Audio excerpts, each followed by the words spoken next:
बिस्मिल्लाहिर्रहमानिर्रहीम। नाज़रीन, सुन्नी इत्तेहाद कौंसल जो पाकिस्तान तहरीक इंसाफ के जितने भी आज़ाद उम्मीदवार थे उन्होंने सुन्नी इत्तेहाद कौंसल को ज्वाइन किया और इस मकसद के लिए ज्वाइन किया कि जो मखसूस नशस्तें हैं यानी रिज़र्व सीट्स है जिसमें अक़लियत और ख़वातीन शामिल है वो इनको मिले। तो कि खैबर पख्तूनख्वा में अक्सरियत है और हुकूमत है पाकिस्तान तहरीक इंसाफ या सुन्नी इत्तेहाद कौंसल की। इस तरह वफाक की अगर हम बात करें तो वहाँ पर भी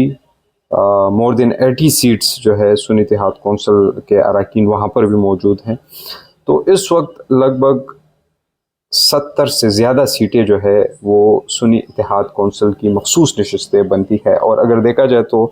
ज़ाहिर बात है पाकिस्तान तहरीक इंसाफ में ख़वातीन ने भी एक अहम किरदार अदा किया है और ख़वातीन जो है पाकिस्तान तहरीक इंसाफ में सरगर्म रही। ख़वातीन जो है वो भी गिरफ़्तार हुई है और उनका भी हक़ है कि जिस तरह दीगर अरकान मुंतखब हुए हैं असम्बली और पार्लियामेंट में आए हैं तो इस तरह जो ख़वातीन और अक़लियती नशस्तों पर अरकान है वो भी आए।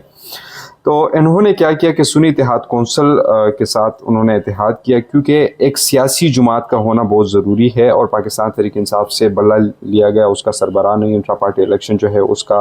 इलेक्शन कमीशन ने कलअदम करार दे दिया। तो उस वजह से जो पाकिस्तान तहरीक इंसाफ है वो इलेक्शन में हिस्सा नहीं ले सका।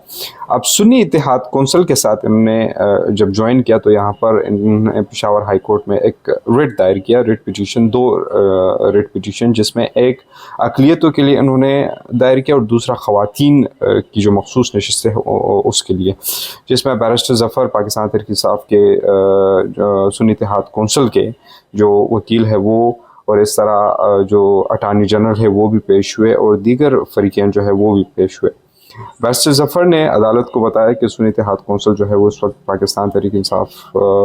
के जितने आज़ाद उम्मीदवार हैं उन्होंने उसको ज्वाइन किया है और ये मखसूस नशस्तें इनको मिलनी चाहिए। तो इस जानिब जो उसके मुखालफिन थे उन्होंने कहा कि जो सुन्नी इत्तेहाद कौंसल है इन्होंने भी इलेक्शन में हिस्सा नहीं लिया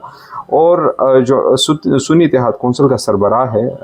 वो ख़ुद उन्होंने आज़ाद हैसियत से इलेक्शन लड़ा है। तो सुन्नी इत्तेहाद कौंसल के किसी एक शख्स ने इस सियासी जमात से इलेक्शन नहीं लड़ा, इस वजह से ये सियासी जमात जो है नहीं माना जाता। सीटें उनको दी जाती है जिसने इलेक्शन में हिस्सा लिया हो, जिन्होंने अपनी कहीं पर सीटें जो है वो जीती हो और उसके बाद आज़ाद उम्मीदवार उनको ज्वाइन कर ले तो उनको मखसूस नशस्तें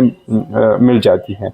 दूसरा पॉइंट उन्होंने ये रेस किया कि जो सुन्नी इत्तेहाद कौंसल है तो वो डिज़र्व नहीं करता क्योंकि उन्होंने जो फहरिस्त है, लिस्ट है जो मखसूस नशस्तों की दी जाती है वो नहीं जमा किया। तो जो सुन्नी इत्तेहाद कौंसल है वो ये डिमांड कर रहे थे PTI के ये लिस्ट जो है बाद में भी दी जा सकती है क्योंकि इससे कबल 2018 में बलूचिस्तान अवामी पार्टी को जो है ये सीटें जो है दी गई थी। बहरहाल 2 दिन एक लार्जर बेंच बना था जिससे इश्तियाक इब्राहिम के सरबराही में और 2 दिन इस पर समाअत हुई और तमाम बयानात कलमबंद हुए, दलाइल मुकम्मल हुए। फिर अदालत ने फ़ैसला कल महफूज किया और महफूज फ़ैसला फिर अदालत ने सुनाया और क्लियर कट 5 रुकनी बेंच ने ये फ़ैसला किया कि पाकिस्तान तहरीक इंसाफ यानी सुन्नी इत्तेहाद कौंसल की जो दरख्वास्तें हैं वो मुस्तरद की जाती है और सुन्नी इत्तेहाद कौंसल जो है वो ये सीटें डिज़र्व नहीं करती। ये सीटें इलेक्शन कमीशन ने जो दीगर सियासी जमातें हैं उनको दी और इलेक्शन कमीशन का ये कहना है कि पार्लियामेंट जो है उसमें खिला नहीं होना चाहिए। जो सीटें हैं वो जो है दीगर सियासी जमातें जो जीत कर आई है तो उनको दी जाती है और उनका ये भी मौक़िफ़ है कि